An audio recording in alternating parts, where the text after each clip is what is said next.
Hello. A couple people have asked me how to deal with the heat, working outside in the heat, and I live in Imperial Valley, California, where it gets up to be, well, the hottest day I saw was 127 degrees.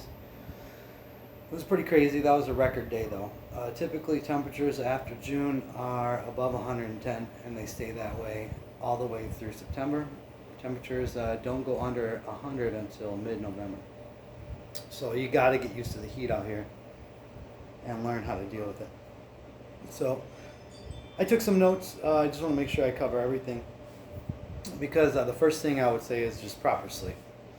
If you're trying to operate on 5 hours of sleep in the heat, you're just going to be a liability to yourself and to your coworkers, and just put everybody at risk. Of course, and yourself. So definitely get proper sleep and avoid drinking alcohol. If you go into work hungover, do not show up to your job. You're just going to put yourself in danger. The most important thing is just to take it very seriously. What you eat is important too. Bananas and almonds, for example, are foods that are high in potassium and magnesium. Eat a couple bananas before your shift, eat a couple during your lunch break, and you will notice a difference in how well you can operate in the heat. Because trust me, you can do it. You just have to plan ahead. Water is obviously important, but not cold water. It'll just shock your body and cause more damage than good. You don't want to drink hot water, of course, but avoid really ice cold water.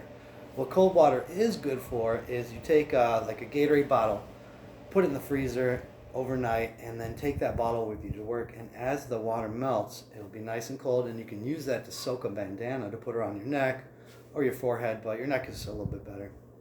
If you're worried about getting wet, you'll already be wet from all the sweat.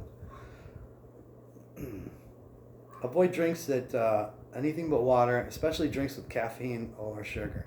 So Gatorade, sports drinks, they're not going to be okay. You're going to need electrolytes, but the best thing to do is get electrolyte tablets. They're extremely cheap. You take one packet of 2 tablets every hour. You don't even need water. They're flavorless, and you can just eat them up.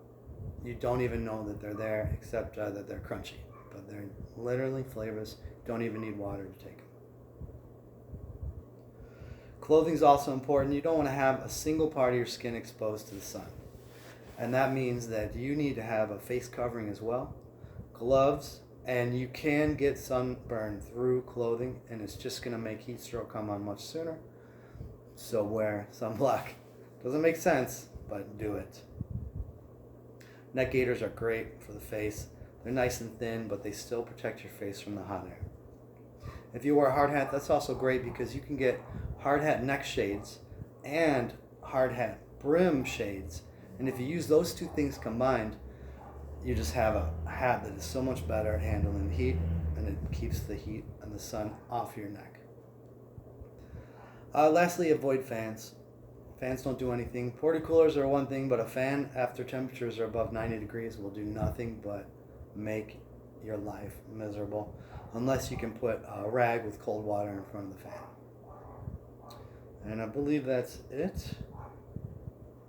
So definitely those are some tips for dealing with summer heat. And if you have to work outside, this is especially essential for construction workers, because one thing that I've seen living in the valley is that when the summer heat comes, people still show up to work the same as every other day of the year, and they just muscle through it. So again, hope this helps. Good luck out there.